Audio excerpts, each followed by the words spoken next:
Langsung Pak ya, siap. Assalamualaikum warahmatullahi wabarakatuh. Yang kami hormati Bapak Presiden Republik Indonesia Pak Prabowo Subianto, Bapak Ibu Menteri Kabinet Merah Putih, Ketua Dewan Ekonomi Nasional, Gubernur Bank Indonesia, Kepala OJK, para pelaku usaha, Kadin, Apindo, asosiasi mulai dari serikat pekerja, serikat tani, dan sampai dengan pasar modal, para direksi perbankan, dan juga hadir di sini para media cetak, pemimpin redaksi, dan juga seluruh stakeholder yang saya tidak bisa sebut satu persatu, dan terima kasih Direktur Utama Bank Mandiri yang sudah diberi kesempatan untuk menyelenggarakan acara ini.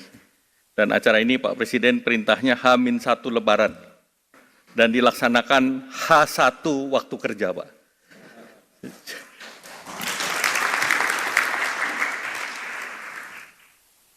Pertama, izinkan kami mohon maaf lahir dan batin dalam rangka Hari Raya Idul Fitri. Dan kedua, sesuai arahan Bapak Presiden, kami ingin menyampaikan terkait dengan kondisi makroekonomi. Kalau kita lihat secara pertumbuhan ekonomi C2C atau quarter to quarter, pertumbuhan tetap 5,03%, relatif tinggi, dan secara spasial Papua Barat, Maluku, itu juga tumbuhnya di atas nasional. Nah, ini seluruhnya akibat dari hilirisasi dan juga kontribusi terbesar berada dalam sektor yang seperti tadi disampaikan Bapak Presiden, sektor industri atau sektor manufaktur yang hampir 19% daripada PDB. Dari segi inflasi, ini terkendali. Inflasi hari ini sudah dilaporkan itu angkanya sedikit di atas 1%, dan ini Indonesia termasuk salah satu yang terendah di dunia ataupun di global, baik di level ASEAN, G20 maupun yang lain. Dari segi indeks keyakinan konsumen masih tetap tinggi di 126,4, di atas 100, konsumen masih optimis. Kemudian dari sisi indeks penjualan real bulan Februari ada terkontraksi sedikit, namun pada saat menjelang Lebaran dia agak naik sedikit. Neraca pembayaran surplus 7,2 miliar, pertumbuhan kredit relatif juga baik di angka bulan Februari 10,4%, dan dana pihak ketiga ataupun deposito masyarakat ataupun dana yang ditaruh di perbankan di atas 5%, di atas pertumbuhan ekonomi yaitu 5,7%, dan kita masih punya cadangan devisa yang cukup tebal, yaitu 154 miliar US dollar dan cukup untuk biaya impor 6,4 bulan dan juga untuk pembayaran hutang. Dari segi perdagangan, di bulan Februari kita juga surplus 3,12 miliar dolar dan ini surplus sepanjang 58 bulan terus-menerus. Dari segi peringkat investasi, daya saing kita naik di nomor 27 dari 67 negara berdasarkan data IMD, ini naik 7 tingkat, dan juga kinerja perekonomian dan efisiensi bisnis relatif baik, itu yang dilaporkan oleh IMD, dan secara kredit rating kita berada setingkat di atas investment grade, baik itu dilakukan oleh S&P, Moody, Fitch, dan GCR. Bahkan Moody menyatakan bahwa ketahanan Indonesia itu akibat dari domestic market yang relatif kuat dan komitmen pemerintah menjaga kredibilitas kebijakan moneter dan fiskal, dan juga kebijakan hilirisasi komoditas dan peningkatan daya saing di sektor manufaktur ini bernilai positif, dan juga terkait dengan supply chain termasuk ketersediaan bahan baku atau bahan mentah untuk ekspor.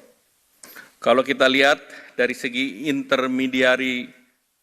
intermediasi perbankan juga tumbuh positif dengan resiko terjaga. Tadi sudah saya sampaikan bahwa DPK kita di atas 5% dan penyaluran kreditnya di atas 10,42%. Kemudian likuiditas perbankan terjaga, loan to deposit ratio-nya sudah juga di angka baik 88,92%, dan juga kita lihat capital adequacy ratio-nya 27%, sehingga sebetulnya perbankan kita solid dalam periode saat sekarang. Jadi tidak sama dengan pada saat kita menghadapi berbagai krisis yang lalu. Kemudian kalau kita lihat belanja saat Ramadan, itu kelihatan naik di angka 248,1. Jadi Natal, Tahun Baru, dan Ramadan membantu daya ungkit daripada konsumsi kita. Nah, tentu dunia sedang tidak baik-baik saja. Kita lihat indikator pasar keuangan masih berfluktuasi, IHSG masih negatif, tadi pagi negatif namun sudah berada pada tren positif, sudah naik.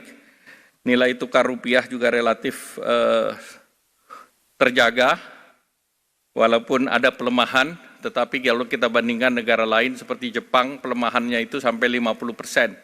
Demikian pula beberapa negara lain, bahkan Amerika menggugat pelemahan currency itu sebagai currency manipulator. Jadi itu dimasukkan sebagai bagian daripada non-tarif barrier.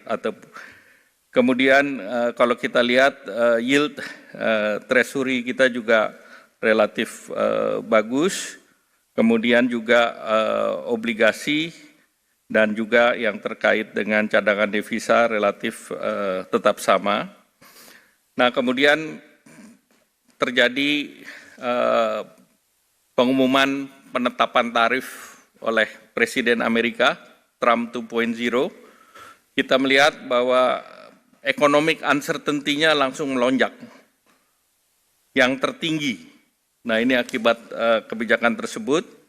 Probability resesi juga meningkat, namun Indonesia masih relatif rendah di 5%. Kemudian trade policy uncertainty-nya juga tinggi, sehingga kita masuk dalam kebijakan yang uncertain, terjadi gejolak pasar uang seluruh dunia, pelemahan mata uang di emerging market, kemudian juga retaliasi tarif oleh China, kemudian rantai pasok global juga terganggu, dan tentunya ini banyak korporasi yang menahan atau terjadi penurunan konsumsi, bahkan wait and see untuk melakukan investasi ataupun ekspansi. Kalau kita lihat berbagai komoditas strategis itu mengalami penurunan, baik itu crude oil maupun palm oil, dan rata-rata pertumbuhan dunia juga relatif turun di angka 2,7, baik Amerika, Eropa, China, Brasil, India, pertumbuhannya seluruhnya relatif rendah, hanya India yang diproyeksi menjadi 6%, namun dengan adanya trade policy Trump ini diperkirakan ada koreksi sekitar 0,5%. Nah, kalau kita lihat ASEAN, ini ASEAN itu sebetulnya negara klaster nomor 2 tertinggi memberikan defisit ke Amerika. Kalau kita dijadikan satu, ini hanya sedikit di bawah China. Nah, tentu dikontribusikan oleh Vietnam yang 129,4, kemudian juga Thailand 48 billion, Malaysia 26 dan Indonesia 19,3. Nah, 4 negara ASEAN ini masuk dalam 15 negara yang mengakibatkan defisit di Amerika. Oleh karena itu, kemarin Bapak Presiden ke Kuala Lumpur juga untuk menyatukan langkah ASEAN, karena ini adalah langkah yang strategis yang diambil oleh ASEAN, dan tarif negara ASEAN rata-rata tinggi. Tarif yang tinggi ini adalah tarif yang merupakan kompetitor Indonesia, yaitu Vietnam, Thailand.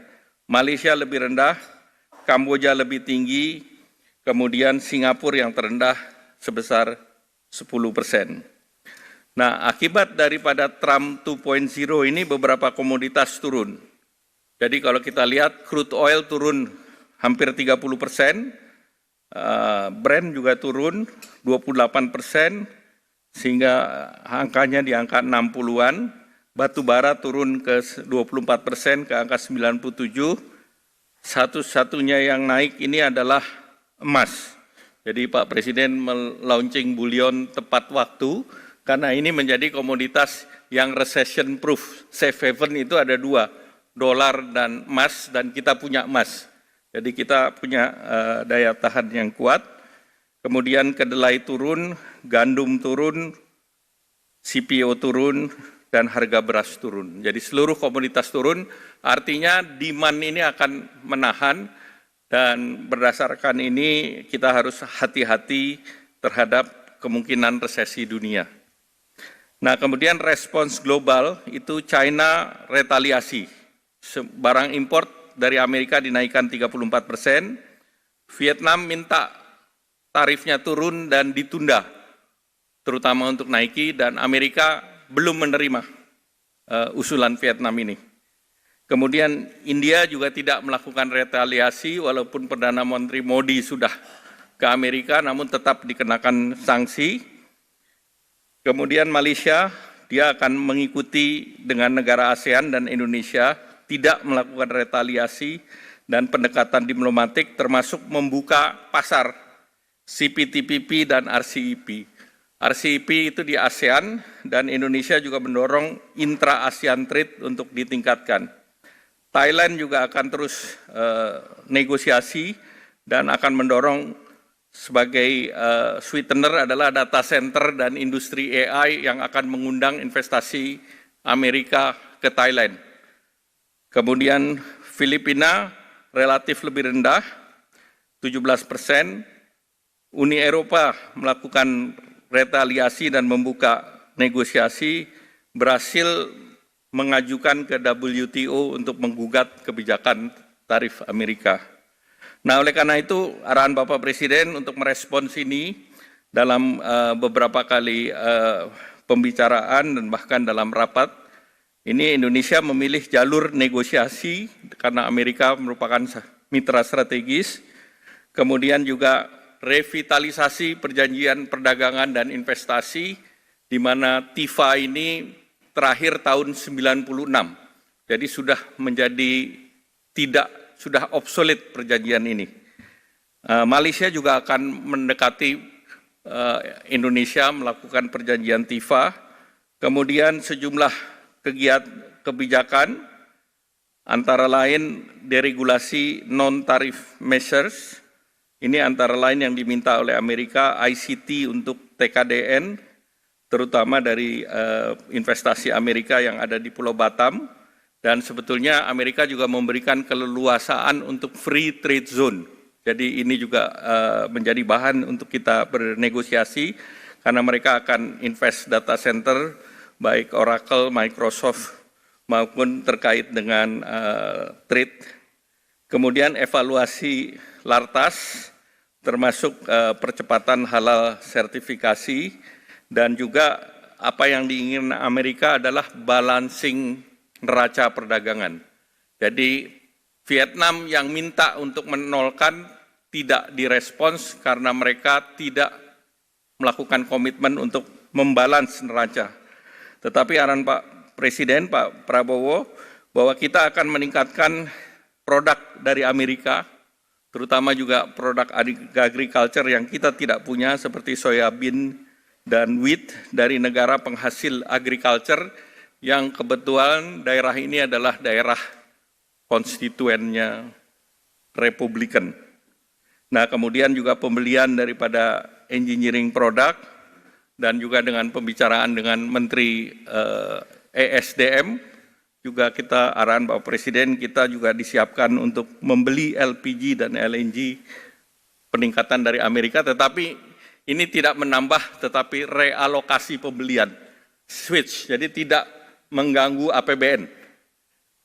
Kemudian yang berikutnya juga memberikan insentif fiskal dan non-fiskal agar import dari Amerika bisa masuk dan daya saing ekspor kita meningkat. Nah, Indonesia dari kedutaan sudah bicara dengan USTR, Pak Presiden, kami laporkan surat Indonesia sudah dikirim dan sudah diterima oleh Amerika melalui Duta Besar Indonesia. Dan hari ini juga Duta Besar Amerika meminta waktu untuk pembicaraan lanjutan. Jadi mereka sudah terima surat yang diajukan, baik itu ke USTR maupun ke Sekretaris Commerce. Kemudian juga terkait dengan pemerintah juga sudah melakukan sosialisasi dengan asosiasi termasuk Kadin, Apindo, AmCham, USABC, dan 100 asosiasi lain. Mereka mengapresiasi karena mereka adalah perusahaan Amerika yang di Indonesia dan mereka berkepentingan juga untuk ekspor ke Amerika. Jadi mereka bersama kita. Nah, ini kita sudah rapatkan dan kita sedang siapkan teknisnya. Selanjutnya, karena yang paling terkena adalah tekstil, kita punya pengecualian. Jadi emas dan tembaga dikecualikan, Pak. Tidak masuk, termasuk juga furniture tidak dikenakan bea masuk setinggi itu, Pak. Mengapa dikecualikan? Karena timber mereka sedang perang dengan Kanada, sehingga mereka mencari alternatif lain untuk koper dan gold, karena mereka punya investasi di Indonesia, Pak. Sehingga tentu peluang kita untuk melakukan hilirisasi dari produk itu untuk masuk ke Amerika. Khusus untuk pakaian alas kaki, bagi Amerika ini bukan termasuk yang strategis, jadi ini bisa dinegosiasikan. Kemarin Nike dan beberapa perusahaan minta untuk Zoom langsung, Pak, dengan kami. Jadi ini kita akan respons. Dan kalau kita lihat dari negara pesaing kita, China, Vietnam, Kamboja, Bangladesh, tarifnya lebih tinggi dari kita. Jadi ini malah ada kesempatan kita untuk mereplace mereka. Demikian pula untuk di sepatu, kita lebih rendah tarifnya daripada RRT dan Vietnam. Nah, tentu dengan offer ini mudah-mudahan kita bisa lebih rendah, sehingga ini adalah peluang yang untuk kita kerjakan, dan kita harus cepat meningkatkan kapasitas dan efisiensi. Nah, produk kita rata-rata harga jual sepatu itu 15-20 dolar, sehingga bea masuknya itu 6 dolar, padahal harga beli di sana 70-80 dolar, Pak. Jadi dampaknya tidak sebesar 30%. Nah, baju pun demikian, Pak. Kita 20-25 dolar, bahkan itu Gap maupun yang lain. Nah, dijualnya di sana 80-100 dolar juga. Jadi dampaknya mungkin tidak seberat yang kita pikirkan. Dan berikutnya, ekspor kita ke Amerika itu hanya 2,2% dari kita punya PDB, Pak. Slide berikut. Berbeda dengan Vietnam. 33% PDB mereka tergantung daripada ekspor. Sehingga dengan demikian kita bisa menahan akibat terhadap perekonomian kita. Jadi Amerika bukan satu-satunya market yang membuat kita susah. Kita bisa antisipasi ini, Pak Presiden.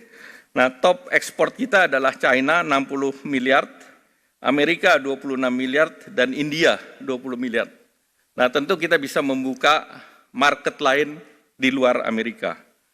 Nah, jangka pendek, daya beli yang kita sudah lakukan adalah dengan program Bansos, kemudian THR, Bapak Presiden tadi sudah sampaikan, stimulan Ramadan ini sudah jalan, kemudian juga terkait dengan stabilisasi harga pangan, tadi Bapak Presiden sudah sampaikan, dan stimulasi ekonomi, diskon tarif Januari, Februari. Nah, inflasi memang naik ke 1% di bulan Maret karena sudah tidak ada diskon di bulan Maret ini, dan juga terhadap PPN properti, electric vehicle, hybrid. Nah, ini juga disiapkan sehingga penjualan sebetulnya otomotif di bulan Februari itu ada kenaikan. Kemudian juga subsidi untuk motor listrik juga diberikan. Stimulus ekonomi terutama di sektor padat karya. Gaji yang sampai 10 juta PPh-nya ditanggung pemerintah. Sehingga tidak ada alasan bagi para pengusaha untuk melakukan pengurangan tenaga kerja. Karena ini pajaknya disubsidi oleh pemerintah. Sehingga kita bersama-sama dengan pengusaha untuk kita bertahan sambil mencari market baru di dalam situasi yang tidak pasti tersebut. Dan selanjutnya KUR juga kita siapkan 300 triliun termasuk untuk sektor padat karya. Nah ini sektor-sektor yang didukung oleh pemerintah, yaitu makan minum, tekstil, produk tekstil, kulit, furniture, ini tumbuhnya masih positif di atas untuk makanan minuman di atas pertumbuhan ekonomi 5,6%, tekstil masih 4,26%, kulit 6,83%, furniture masih di 2%. Nah kredit kita harapkan ini bisa dilaksanakan karena PMK-nya sudah terbit sehingga sesudah Lebaran sektor ini bisa diberikan plafon sesuai arahan Presiden. Ini adalah untuk pengusaha yang mayoritas UMKM ini Pak Presiden. Kreditnya 500 juta sampai 10 miliar, bunganya disubsidi pemerintah 5%. Jadi apapun banknya kalau kredit investasi 7-8 tahun, bunganya dari perbankan bisa 13-14, masyarakat menikmati dipotong Pak, jadi 8%. Nah ini yang diharapkan bisa memperkuat produktivitas sektor padat karya ini. Nah kemudian beberapa juga kebijakan sudah disampaikan Bapak Presiden, devisa hasil ekspor memang murni untuk memperkuat cadangan devisa kita, dan kalau ini full dilaksanakan, maka ini bisa mencapai di atas 100 billion, namun karena ini baru di bulan Maret kemarin, maka ini tentu angkanya lebih rendah dari itu. Demikian pula bullion bank yang sudah ada 2, memang masih perlu ada regulasi-regulasi tambahan di mana bullion bank ini penjualan atau peminjamannya tidak berbentuk gadai, tetapi ini sebagai deposito yang bisa dijaminkan. Jadi ini masih ada satu tahapan lagi Pak Presiden, supaya ini betul-betul bisa masuk di balance sheet perbankan. Selanjutnya, inilah 83% peluang pasar. Pasar Amerika dalam trade itu 17%, sehingga 83% ini yang sekarang arahan Pak Presiden, EU SEPA tinggal satu isu, yaitu masalah transparansi perdagangan. Dan dengan regulasi yang nanti Bapak Presiden umumkan, itu selesai Pak. Jadi kita menyelesaikan Amerika dan menyelesaikan Eropa dalam langkah yang sama. Dan ini pasar besar, 16,6 triliun, dan untuk food apparel terbesar itu ada di Eropa, bukan di Amerika. Kemudian juga RCEP itu yang basisnya ASEAN Plus, itu juga kita perlu dorong karena ini adalah inisiatifnya Indonesia. Ekonominya juga besar, 24,6 triliun. Kemudian inisiatif baru CPTPP. Malaysia menggunakan CPTPP ini untuk membuka pasar, dan Indonesia juga sudah melakukan aksesi terhadap CPTPP sehingga ini menjadi alternatif untuk balancing pasar. Dan juga BRICS, kemarin Bapak Presiden sudah putuskan bahwa Indonesia ikut dalam New Development Bank. Sehingga dengan demikian kita sudah punya aliansi berbagai negara secara multilateral, dan yang terakhir Eurasia Pak dengan Rusia, tanggal 14 Deputy Prime Minister-nya akan datang, dan mudah-mudahan ini juga bisa kita akselerasi sehingga pasar Rusia pun akan terbuka. Nah terakhir mungkin beberapa hal yang menjadi catatan, bahwa di tengah kepastian global fundamental kita kuat, daya saing bisa meningkat, rating kita relatif stabil, sektor keuangan baik, walaupun ketidakpastian semakin meningkat, tetapi domestic market dan APBN kita berfungsi sebagai shock absorber Pak Presiden. Dan ini sudah pernah kita lakukan pada saat COVID, jaga domestic market, jaga industri nasional, dan gunakan APBN.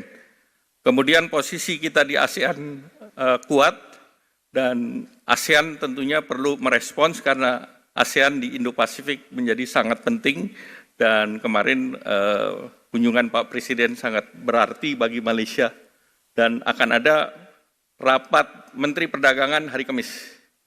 sehingga tentu ini akan menyelesaikan langkah bersama ASEAN menghadapi Amerika. Selanjutnya mungkin kami cukupkan. Sekian, terima kasih. Mohon arahan Pak Presiden. Wassalamualaikum warahmatullahi wabarakatuh.